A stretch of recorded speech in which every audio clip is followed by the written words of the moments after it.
중국인민해방군이 시진핑 중국 국가주석의 통치 도구로 급부상하고 있습니다. 경제력을 통해서 세계 질서를 바꾸려던 계획이 수포로 돌아가면서 이젠 군사력을 활용해서 국제 질서를 재편하려는 시도를 보이고 있다는 겁니다. 그럴수록 이 미중 간의 충돌 위험이 커지지만 중국은 양국 간의 국방 대화 자체를 거부하고 있어서 귀추가 주목됩니다. 특히 시진핑 충성 분자로 믿었던 이들에게서 부패와 불충성 문제가 발생하면서 시진핑이 경악하고 있다는데 그 문제를 와이타임스가 파헤쳐봤습니다. 지금 시작합니다.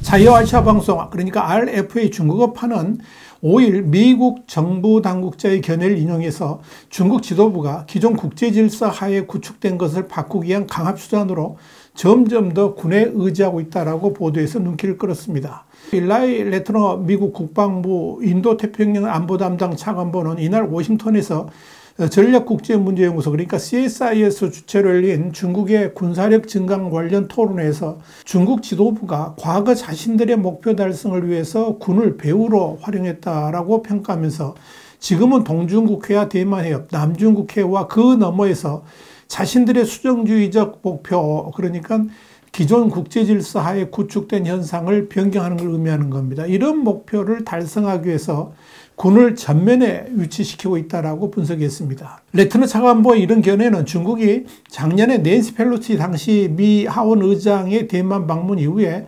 대만해협 주변의 무력 시위의 수준을 한 차원 높이고 또 남중국해에서의 영유권 분쟁 수역에서 군사적으로 위험한 대치 상황을 불사하는 데 대한 미국 정부의 공식적인 판단을 반영한 발언으로 풀이가 됩니다. 조만간 발간될 중국의 군사력 관련 미국 국방부 보고서에도 반영될 것으로 알려진 이 레트너 차관보의 견해는 미중 간 충돌의 우려를 포함하고 있다는 측면에서 눈여겨볼 만합니다.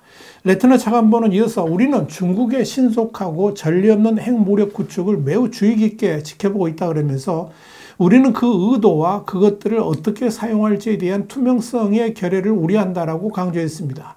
레트너 차관보는 다만 인도태평양 지역에서의 무력 충돌은 임박한 것도 피할 수 없는 것도 아니다 그러면서 충돌을 막기 위한 대중국 억지력이 실질적이고 강력하다라고 자신했습니다.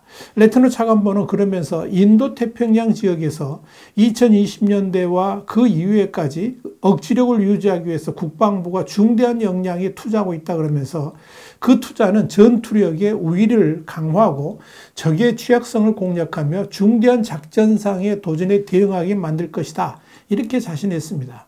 레트너 차관보는 더불어 인도태평양 지역에서 더욱 기동력 있고 광범위하며 회복력 있고 치명적인 미군의 전력 태세를 갖추기 위해서 영내 동맹 및 파트너 국가들과 공조할 것이라고 강조했습니다.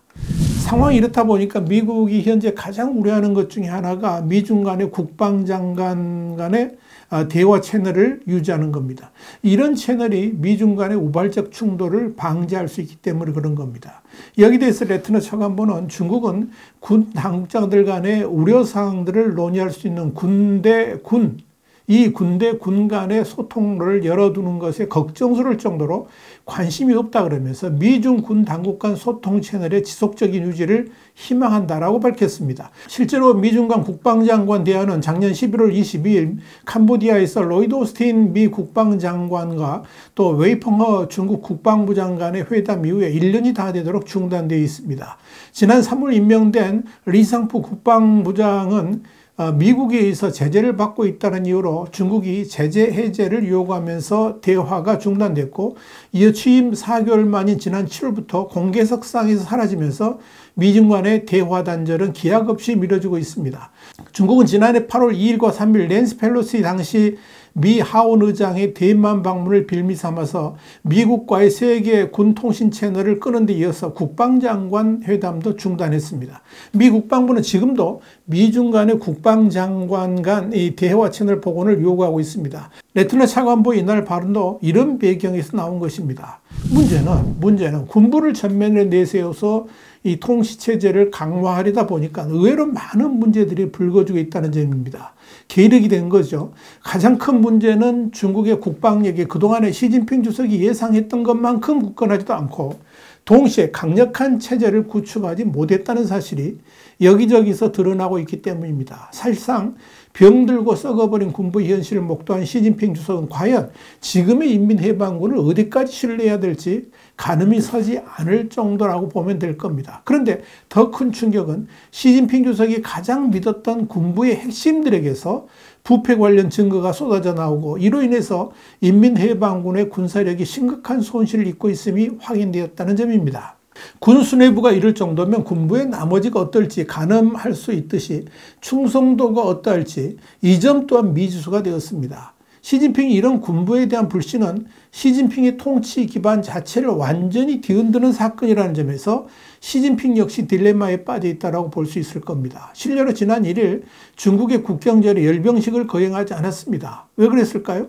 여기에 대해서 대만 국방부 싱크탱크 국방안전연구원의 수주윈 연구원은 올해가 중국의 위드 코로나 5년임에도 올해 경축 행사가 예년보다 확실히 조용했다 그러면서 중국이 지난 1일 국경절 열병식을 거행하지 않은 것은 중국군 고위층의 낙마와 연관성이 있다고 분석했습니다. 수 연구원에 이어서 올해 국경절 관련 경축 행사에서는 공산주의 국가 특성상 중국의 국력을 대내외에 보여주는 열병식 및 행사 홍보도 없었다라고 설명했습니다. 이는 베이징 천안문 광장 중앙 인민영웅기념비 앞에서 열린 열사기념일 헌화 및 국기 개양식 등 각종 주변 행사가 모두 정상적으로 이뤄진 것과는 대조적입니다. 여기에 대해서 수 연구원은 시진핑 주석의 인사상 실수, 중요 인사의 실종, 로켓군의 부정부패 사건 등 일련의 인사 문제와 무관하지 않을 것이라 그러면서 지난달 28일 오후에 베이징 인민대회당에서 열린 제74주년 국경절 리셉션 행사에서 지난 7월 해임된 칭강 전 외교부장, 국무위원 직위는 그대로 유지되고 있죠. 칭강과 또 국무위원이자 중앙군사위원회 리상푸 중국 국방부장 그리고 리 부장의 전임인 웨이펑허 전 국방부장 등이 모습을 드러내지 않은 것은 이 시 주석이 인사상 공경에 처한 점을 보여준다라고 지적을 했습니다. 자유시보 등 대만 언론은 칭강 전 외교부장을 시작으로 로켓군 사령관인 리차오 상장과 로켓군 정치위원 쉬중보 상장의 예고 없는 해임, 또 리 상장의 전현직 부관인 장전중 전 로켓군 부사령관, 류광빈 현 부사령관에 대한 조사가 이루어졌고 또 전략지원부대 사령관인 쥐첸성 상장과 리상포 국방부장 등의 행적이 묘연하다고 보도했습니다. 홍콩의 명보도 5일 중국 인민해방군 로켓군 장비부장 리홍 소장이 지난달 자수해서 현재 당국의 조사를 받고 있다고 보도했습니다. 리 소장은 육군 장비부 종합계획국장과 부부장을 지낸 뒤에 2018년 9월 중국군 최고지휘부인 중앙군사위원회의 장비발전부 과학연구 조달국장에 임명됐던 인물입니다. 당시 중앙군사위원회 장비발전부장은 리상푸 현 국방부장으로 리 소장은 리 부장의 직속 부하였습니다. 리 소장은 작년 3월 중부정구 육군 부사령관이 됐고 반년 뒤에는 로켓군 장비부장으로 영전을 했습니다. 올해 들어서는 제14기 전국인민대표대 대표에 선출되는 등 승승장구했지만 반부패 사정의 칼날을 피해가지는 못한 셈입니다. 명분은 리 소장을 포함해서 지금까지 낭만 고위장성들이 대부분 사업계약과 군장비 구매 등의 부패 혐의를 받고 있으며 일각에서 제기된 기밀 누설 혐의는 일단 아닌 것으로 보인다라고 전했습니다.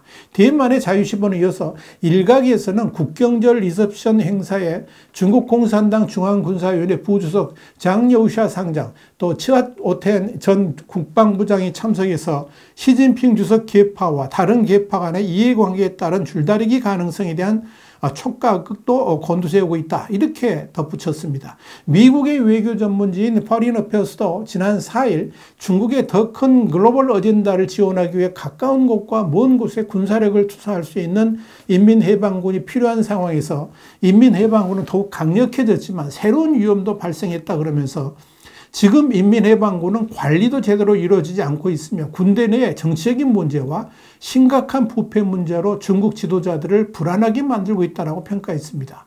이런 중국 군부의 문제에 대해서 대만 국방부 고위 관료 출신인 앤드류 양은 뉴욕타임스에 이런 말을 했습니다. 분명히 시스템에 문제가 생겼으며 이는 아마도 기강해이 및 부패와 관련이 있을 것이라 그러면서 마치 시스템에 바이러스가 넓게 퍼져 있는 모습을 보이고 있는 데다가 이런 문제들이 뿌리 깊은 문제라는 점에서 문제의 심각성이 있다고 진단했습니다.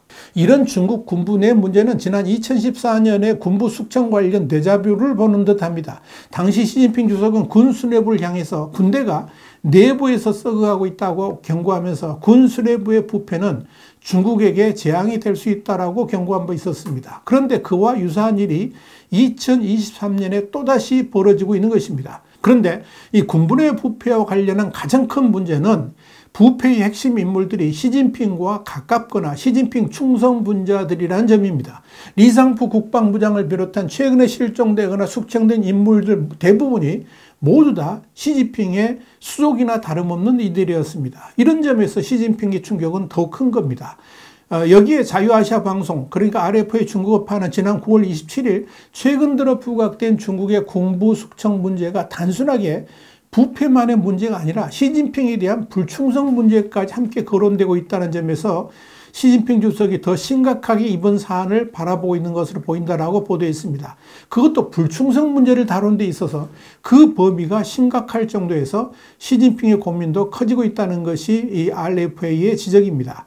RFA는 그러면서 부패와 불충성은 최고 권력을 무시하는 행위라는 점에서 시진핑 주석은 위기를 느낄 수밖에 없을 것이라고 경고했습니다. 이것이 지금 중국 군부의 실상이고 2023년 오늘 중국에서 벌어지고 있는 현실입니다. 와이탄 정세 분석이었습니다. 감사합니다.